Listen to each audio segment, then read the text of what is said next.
பிதாவாகிய கடவுளிடமிருந்தும் குமாரனாகிய கிறிஸ்து இயேசுவிடமிருந்தும் உங்களுக்கு கிருபையும் சமாதானமும் உண்டாவதாக. இந்த நித்திய வெளிச்சம் தொலைக்காட்சி வழியாய் உங்களை சந்திப்பதிலும் கர்த்தருடைய வார்த்தையை பகிர்ந்து கொள்வதிலும் நான் பெரிதும் மகிழ்ச்சி அடைகிறேன். இந்த தொலைக்காட்சி நிகழ்ச்சியை பார்த்து கொண்டிருக்கிற உங்கள் யாவருக்கும் ஆண்டவருடைய கிருபை பூரணமாய் உண்டாவதாக. இன்றைக்கு நான் உங்களோடு பேசப்போகிற ஒரு காரியம் 2 ராஜாக்களின் புஸ்தகம் 4வது அதிகாரத்தினுடைய முதல் 7 வசனங்களுக்குள்ளும் இருந்து the solution for the problem, நம்முடைய வாழ்க்கையிலே நமக்கு ஏற்படுகின்ற பிரச்சனைக்கான தீர்வு என்ன என்பதை நான் உங்களுக்கு சுட்டிக்காட்ட விரும்புகிறேன்.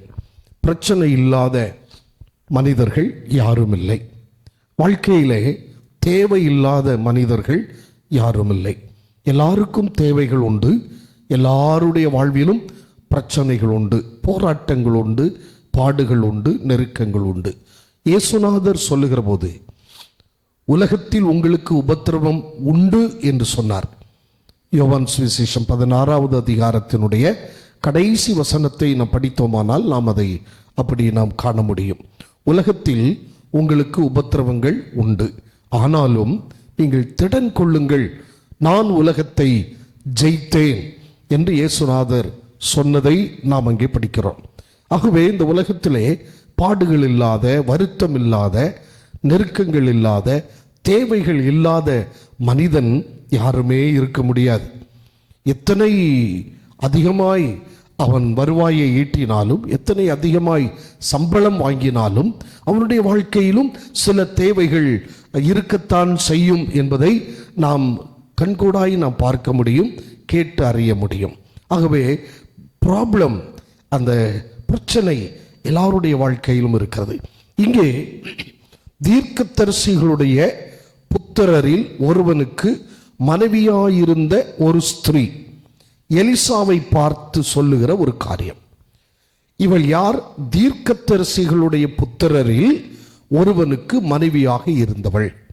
அப்போ தேவ மனுஷனுடைய மகனுடைய மனைவி. நன்றாய் புரிந்து கொள்ளுங்கள்.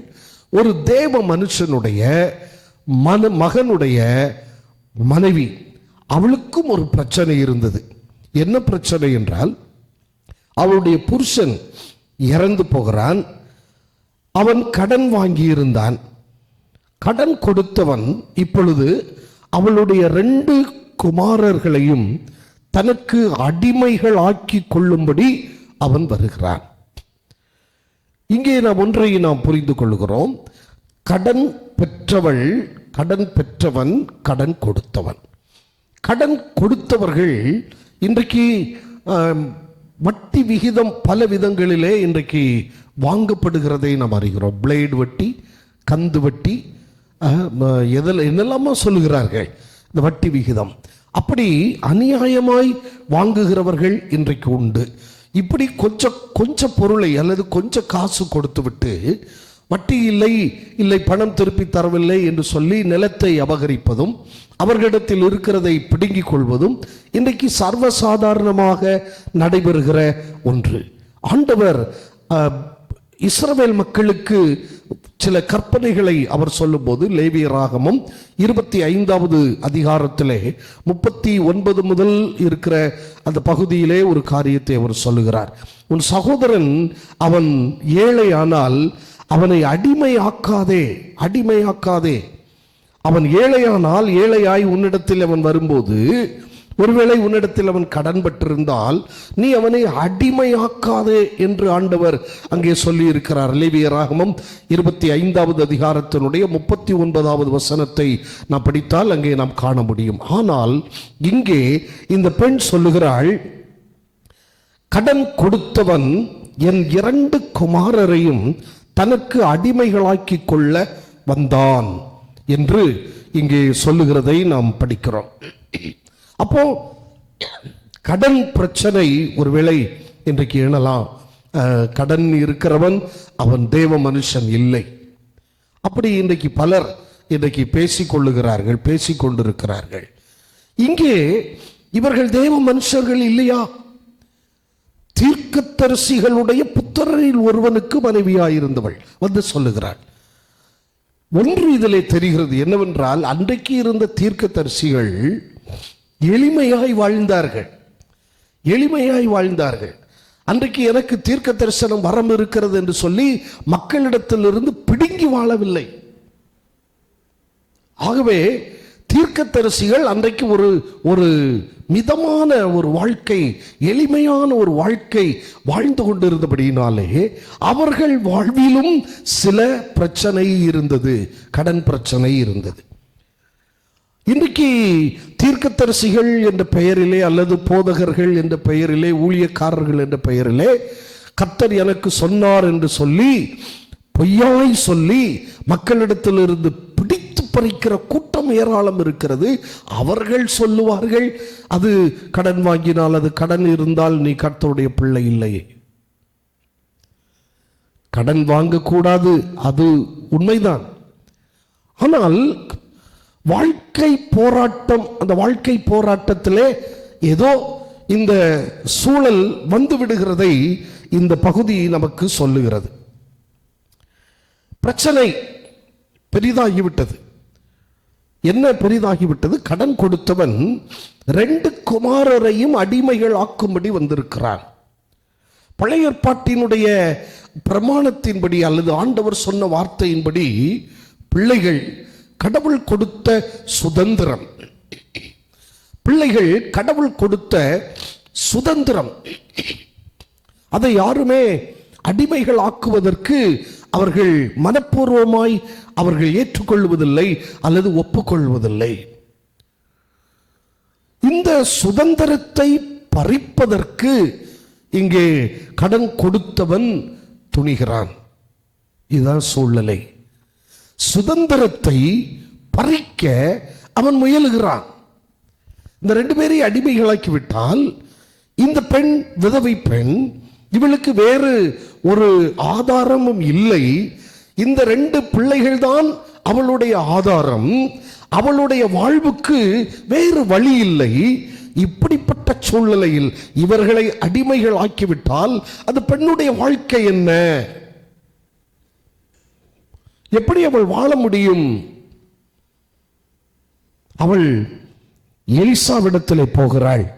எலிசாவிடத்திலே போய் இந்த விஷயத்தை சொல்லுகிறாள். எலிசா கேட்கிறார் 2வது வசனத்திலே, நான் உனக்கு என்ன செய்ய வேண்டும்? அடுத்த ஒரு கேள்வி கேட்கிறார் பாருங்க. வீட்டில் உன்னிடத்தில் என்ன இருக்கிறது சொல். வீட்டில் உன்னிடத்தில் என்ன இருக்கிறது சொல் என்று சொல்லுகிறார். அதற்கு அவள், ஒரு குடம் எண்ணெய் அல்லாமல் உமது அடியாளுடைய வீட்டில் வேறு ஒன்றும் இல்லை என்றாள். இப்போ இது பெண் சொல்லுகிறாள், I have a jar of oil. ஒரு குடம் எண்ணெய் இருக்கிறது, ஒரு குடம் எண்ணெய் இருக்கிறது. எலிசாவுடைய கேள்வி, நான் உனக்கு என்ன செய்ய வேண்டும்? What shall I to for you? உன்னிடத்தில் என்ன இருக்கிறது? What is in your hand? உன்னுடைய கரத்தில் என்ன இருக்கிறது? அவள் சொல்லுகிறாள், ஒரு குடம் எண்ணெய் இருக்கிறது, வேறு ஒன்றும் என்னிடத்தில் இல்லை. இப்ப தீர்க்கதரிசி எலிசா சொல்லுகிறாள், உன்னுடைய பிரச்சனையினுடைய தீர்வு, பிரச்சனையினுடைய சொல்யூஷன் உன் கரத்தில் இருக்கிறது. உன்னிடத்தில் ஒரு குடம் எண்ணெய் இருக்கிறது. That is enough for your problem. உன்னுடைய பிரச்சனைக்கு அது போதுமானது. உன் பிரச்சனையினுடைய தீர்வுக்கு அது போதுமானது. The solution for the problem is within you. பிரச்சனையினுடைய தீர்வு உனக்குள் இருக்கிறது, உனக்குள் இருக்கிறது, உனக்குள் இருக்கிறது. அப்படியானால் பிரச்சனையினுடைய தீர்வு என்ன? எல்லாருக்கும் பிரச்சனை இருக்கும். பிரச்சனையினுடைய தீர்வு என்ன? இதுக்கு என்ன செய்யலாம்? நாம் இங்கே என்ன படிக்கிறோம்? பிரச்சனைக்கு தீர்வு என்ன? இருக்கிறதை கர்த்தருடைய கரத்தில் நாம் கொடுக்கலாம். You should give it in God's hand. இருக்கிறத நீ கர்த்தருடைய கரத்தில் கொடு. இயேசுநாதர் 5 அப்பத்தையும் 2 மீன்களையும் 5000க்கும் அதிகமானோர் புசிக்கும்படி செய்தார். அது எப்படி நிகழ்ந்தது? இங்கே 5 அப்பமும் 2 மீன்களும் தவிர வேறு ஒன்றும் எங்களிடத்தில் இல்லை. இதுதான் சீசருடைய வார்த்தை. மத்தேயு 14ஆம் அதிகாரத்தில் படிக்கிறோம், யோவான் 6ஆம் அதிகாரத்தில் படிக்கிறோம். அப்ப இயேசு என்ன சொல்லுகிறார்? என்னிடத்தில் அதை கொண்டு வாருங்கள். Bring it unto me. அதை என்னிடத்தில் கொண்டு வாருங்கள். முதலாவது நாம் செய்ய வேண்டிய காரியம், பிரச்சனையை ஆண்டவரிடத்துல கொண்டு போகணும்.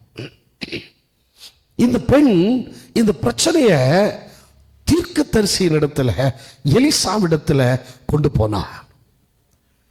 பக்கத்து வீடுகளிலே சொல்வதனால் பிரச்சனை தீர்ந்து விடாது. காண்கிறவரிடத்திலெல்லாம் எனக்கு இந்த பிரச்சனை இருக்கிறது, எனக்கு இந்த பிரச்சனை இருக்கிறது, எனக்கு இந்த பிரச்சனை இருக்கிறது சொல்லுவதனால் தீர்வில்லை. ஆனால் தீர்வு இங்கே இருக்கிறது. உன்னுடைய பிரச்சனையை நீ ஆண்டவர் சமூகத்திலே கொண்டு போ. கர்த்தருடைய சமூகத்திலே உன்னுடைய பிரச்சனையை சொல். கர்த்தருடைய சமூகத்திலே சொல்லுவதை விட்டுவிட்டு எனக்கு பிரச்சனை இருக்கிறது, எனக்கு பிரச்சனை இருக்கிறது என்று நீ சோர்ந்து இருந்தால் அதில் பயனொன்றும் இல்லை. ஆண்டவரிடத்தில் சொல், ஆண்டவரே என்னிடத்தில் ஒரு குடம் எண்ணெய் தான் இருக்கிறது, ஒரு குடம் எண்ணெய் தவிர வேறு ஒன்றும் என்னிடத்தில் இல்லை. ஆனால் என்னுடைய தேவை அதிகம், என்னுடைய பிரச்சனை அதிகம். என் கணவன் கடன் பட்டிருந்த அந்த இடத்திலே கடன் கொடுத்தவன் என் 2 பிள்ளைகளையும் அடிமைகளாக்கும்படி வந்திருக்கிறான். ஒருவேளை என் 2 பிள்ளைகளையும் அடிமையாய் நான் கொடுத்து விட்டால் அது தீர்ந்து விடுமா தெரியவில்லை. அவ்வளவு பிரச்சனை இருக்கிறது, அவ்வளவு பிரச்சனை இருக்கிறது. நாம் தேவ சமூகத்திலே நம்முடைய பிரச்சனைகளை சொல்ல பழகுவோம். எங்கோ சொல்லுவதை விட்டுவிடுவோம், நிறுத்துவோம். புலம்புவதை நிறுத்துவோம், முறுமுறுப்பதை நிறுத்துவோம். கடவுளுடைய சமூகத்திலே நம்முடைய பிரச்சனையை ஊற்றுவோம், ஊற்றுவோம். That is the solution for our problem. நம்முடைய பிரச்சனைகளுக்கு அதுதான் தீர்வு. தேவ சமூகத்திலே நம்முடைய பிரச்சனைகளை சொல்லுவது. அடுத்து இங்கே என்ன சொல்லுகிறார் பாருங்கள். தீர்க்கதரிசி சொல்லுவது என்ன?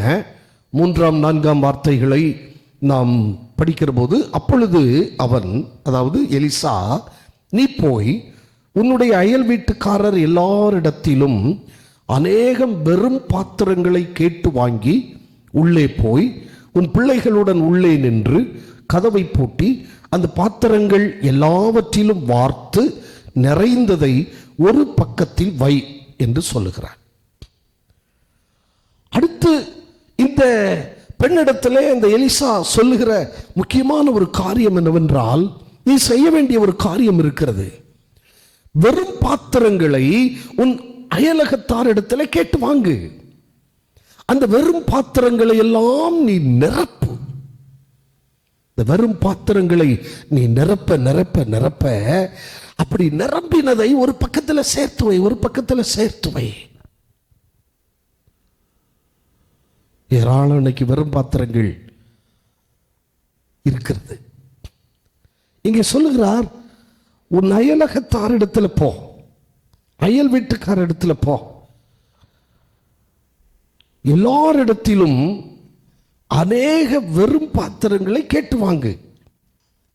அப்போ ஒன்றை இங்கே நாம் புரிந்து கொள்கிறோம், நமக்கு மட்டும் இல்லை பிரச்சனை, பக்கத்து வீட்லையும் பிரச்சனை இருக்கு, அங்கேயும் வெறும் பாத்திரம் இருக்கு, அதுக்கு அடுத்த வீட்லையும் பிரச்சனை இருக்கு, அங்கேயும் வெறும் பாத்திரம் இருக்கு. இந்த வெறும் பாத்திரங்களை எல்லாம் நீ நிரப்பு. உன்னிடத்தில் இருக்கிற இந்த எண்ணெயை அதிலே வார்த்து அந்த வெறும் பாத்திரங்களை நிரப்பு. எண்ணெய் வார்க்க வார்க்க வார்க்க அது வந்து கொண்டே இருந்ததை நாம் இங்கே படிக்கிறோம். அப்படியே அவள் போய் தன் பிள்ளைகளுடன் கதவை பூட்டிக் கொண்டு இவர்கள் பாத்திரங்களை அவளிடத்தில் கொடுக்க அவள் அவைகளில் வார்த்தாள். 6ஆம் வசனம் சொல்லுகிறது, அந்த பாத்திரங்கள் நிறைந்த பின் அவள் தன் மகன் ஒருவனை நோக்கி, இன்னும் ஒரு பாத்திரம் கொண்டு வா என்றாள். அதற்கு அவன், வேறே பாத்திரம் இல்லை என்றான். அப்பொழுது எண்ணெய் நின்று போயிற்று. அப்படின்னா இங்கே ஒன்றை நாம் தெரிந்து கொள்கிறோம். இவள் இந்த தன்னிடத்தில் இருந்த எண்ணெயை வார்க்க வார்க்க பாத்திரங்கள் நிரம்பிக் கொண்டிருக்கிறது, வெறும் பாத்திரங்கள். எனக்கு அன்பான தேவனுடைய பிள்ளைகளே, கடவுள் உங்களிடத்திலே ஏதோ ஒன்றை தந்திருக்கிறார். அதை நீங்கள் பெருகச் செய்ய வேண்டும், பலுகச் செய்ய வேண்டும், பகிர வேண்டும். அப்போ இன்னும் அதிகமாய், இன்னும் அதிகமாய், இன்னும் அதிகமாய் அது வந்து கொண்டே இருக்கும், வந்து கொண்டே இருக்கும், வந்து கொண்டே இருக்கும். என்னுடைய 17வது வயசுல நான் பிரசங்கம் பண்ண ஆரம்பிச்சேன். இப்போ 60 வயசு. எத்தனை வருஷம் பிரசங்கம் பண்ணியிருக்கேன்? 43 வருஷம். பிரசங்கம் பண்ண பண்ண பண்ண வேத புஸ்தகத்தை படிக்க படிக்க படிக்க ஆராய ஆராய ஆராய ஆண்டவர் புதிய புதிய காரியங்களை வேத புஸ்தகத்திலிருந்து கற்றுக் கொடுத்து கொண்டே இருக்கிறார். இது செய்யல அப்படின்னா என்ன வரும்?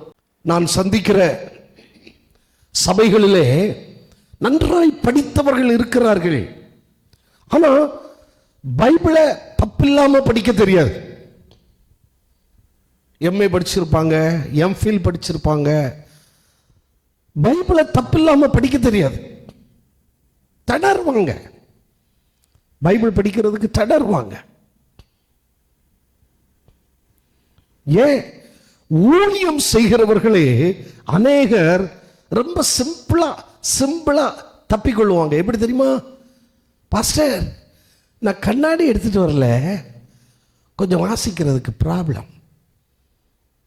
ஆக்சுவலாக பார்த்தா இவருக்கு வாசிக்க தெரியாது. ஏன்னா பைபிள் இவர் வாசிக்கதே கிடையாது. பைபிள் எடுத்துகிட்டு போவார் வருவார், பைபிள் எடுத்துகிட்டு போவார் வருவார், வாசிக்கதே கிடையாது. ஏதோ அதில் 4 வசனம் தெரியும், அந்த 4 வசனத்தை வச்சுட்டு அடிச்சுட்டு உருட்டிட்டு போவார், அவ்வளோதான். எனக்கு அன்பான கர்த்தருடைய பிள்ளைகளை, இங்கே இந்த பெண் தன்னிடத்தில் இருந்த அந்த ஒரு குடம் எண்ணெயை பக்கத்தில் இருந்த வெறும் பாத்திரங்களை எல்லாம் கேட்டு வாங்கி அந்த வெறும் பாத்திரங்களை நிரப்புகிறாள், நிரப்புகிறாள், நிரப்புகிறாள். இதை நான் இப்படியும் சொல்ல விரும்புகிறேன். தீர்க்கதரிசிகளுடைய புத்திரரில் ஒருவனுடைய மனைவி, தீர்க்க தரிசன பாரம்பரியத்தில் வந்தவள் அல்லது தீர்க்க தரிசன பாரம்பரியத்தில் வந்தவனுடைய மனைவி. ஒருவேளை இவள் கணவனுடைய அந்த தீர்க்க தரிசன ஊழியத்தோடு அந்த ஊழியம் முடிந்திருக்கலாம். அது முடங்கி கிடக்கிறது. இப்போ அதை பகிர்கின்ற போது அது ஊற்று பெருக்கெடுக்க ஆரம்பிக்கிறது. நின்று போனது இப்போ மீண்டும் ஊறத் தொடங்குகிறது, அல்லது நின்று போனது மீண்டும் துளிர்க்க தொடங்குகிறது. தேவ சமூகத்தில் நாம் சொல்லும் போதும், நமக்கு இருக்கிறதை நாம் பகிரும் போதும், நமக்குள் இருக்கிற கிருபை பெருகுகிறது, கிருபை பெருகுகிறது. இந்த கிருபை பெருகும் போது நமக்கு இருக்கிற பிரச்சனைகளுக்கு அது ஒரு தீர்வாய் இருக்கிறது. நேற்று ஒரு பிரசங்கியார் பிரசங்கித்துக் கொண்டிருந்ததை கேட்டேன். அவர் சொன்னார், இப்படி சொன்னார். அவர் சொன்னது உண்மைதான். அவர் இப்படி சொன்னார். பாஸ்டர்களை பார்த்து, கொஞ்சம் நிறைய பாஸ்டர்கள் இருந்தாங்க, அந்த பாஸ்டர்களை பார்த்து அவர் சொல்றார், அண்ணே, ஒரு கேன்சர் நோக்கி ஒருவர் எத்தனை ரூபா செலவாக்குவார்? ஒரு 5 லட்சம்.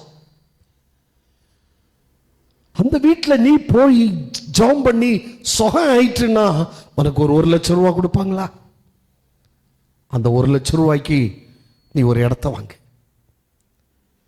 இன்னொரு வீட்டுக்கு போ, அங்க ஒரு பிரச்சனை இருக்கும், அங்க ஜாம் பண்ணு. அவங்க மருத்துவமனைக்கு கொடுக்கிற செலவு உனக்கு அவங்க காணிக்க கொடுப்பாங்க. நீ அதை வச்சு கோயில் கட்டு,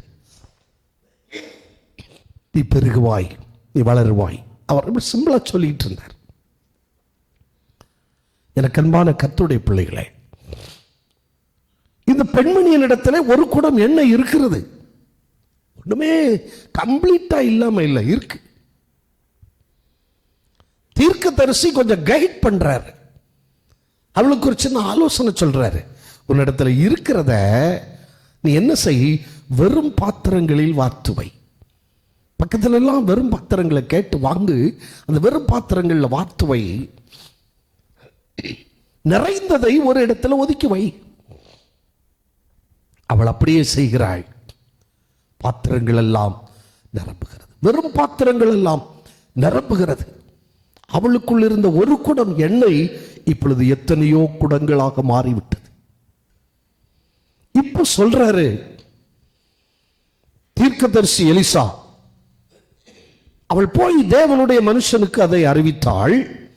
அப்பொழுது அவன், எலிசா, நீ போய் அந்த எண்ணெயை விற்று உன் கடனை தீர்த்து மீந்ததை கொண்டு நீயும் உன் பிள்ளைகளும் ஜீவனம் பண்ணுங்கள் என்றார்.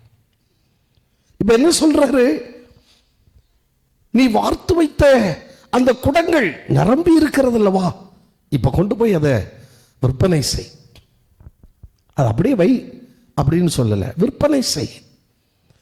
நீ விற்பனை செய்கிற போது கிடைக்கும் உனக்கு அந்த பொருளை கொண்டு, அந்த பணத்தை கொண்டு உன்னுடைய கடனை நீ தீர்த்துட்டு மீதி இருக்கும்.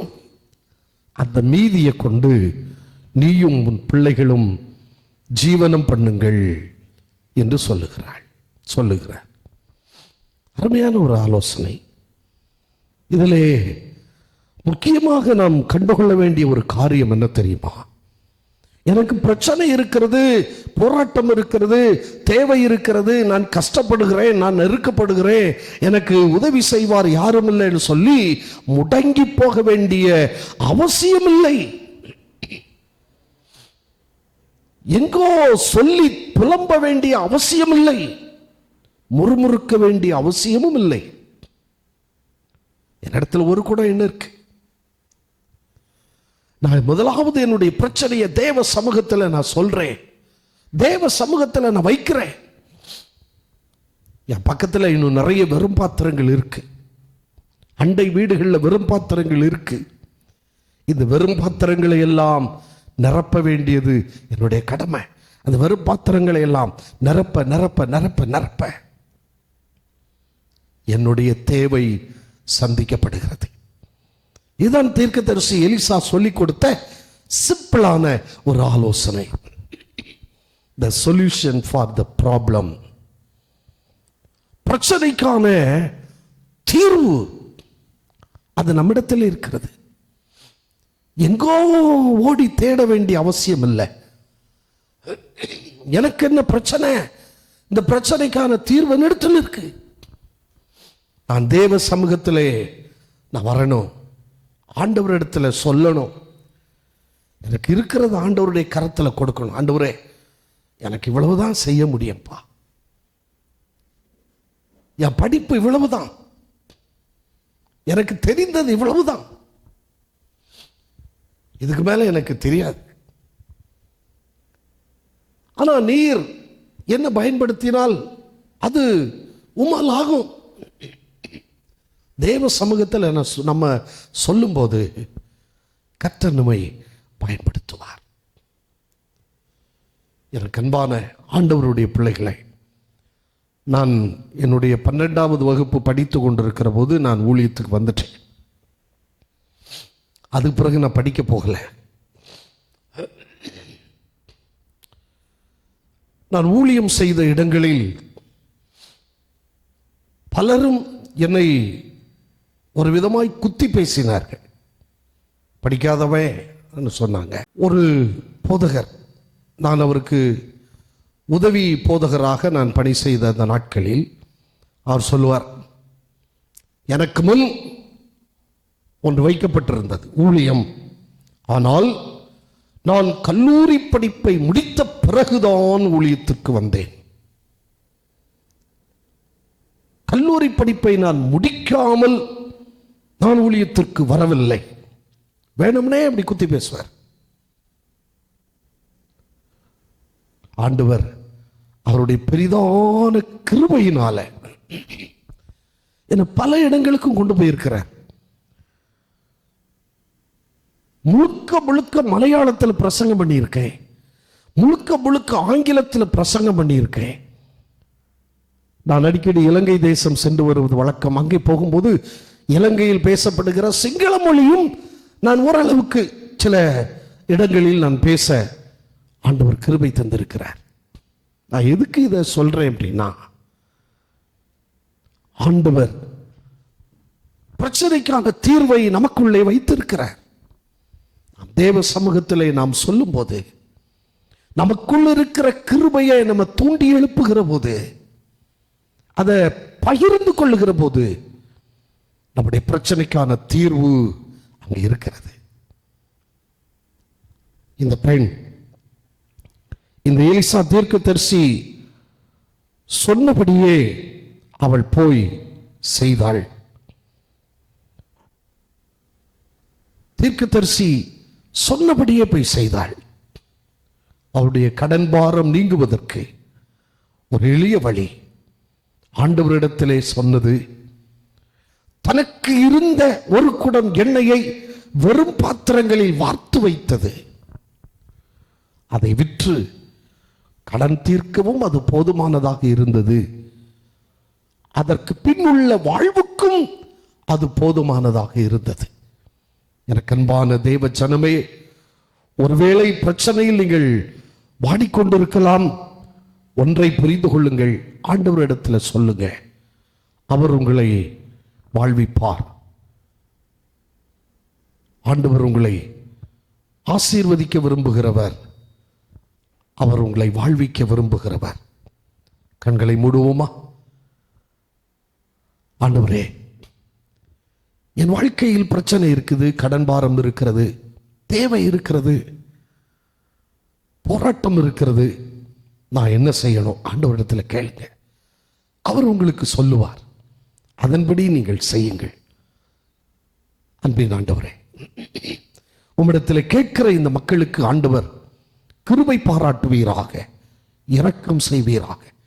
இவர்களுடைய பிரச்சனைக்கான தீர்வு அவர்களுக்குள் இருக்கிறது என்பதை விளங்க காட்டி பிரச்சனையிலிருந்து விடுதலை கொடுப்பீராக, போராட்டத்திலிருந்து விடுதலை கொடுப்பீராக, ஆசீர்வதிப்பீராக. தேவ சமாதானம் ஒவ்வொருவரையும் ஆளுகை செய்யட்டும். இயேசு கிறிஸ்துவின் நாமத்தில் பிதாவே, ஆமென். God bless you.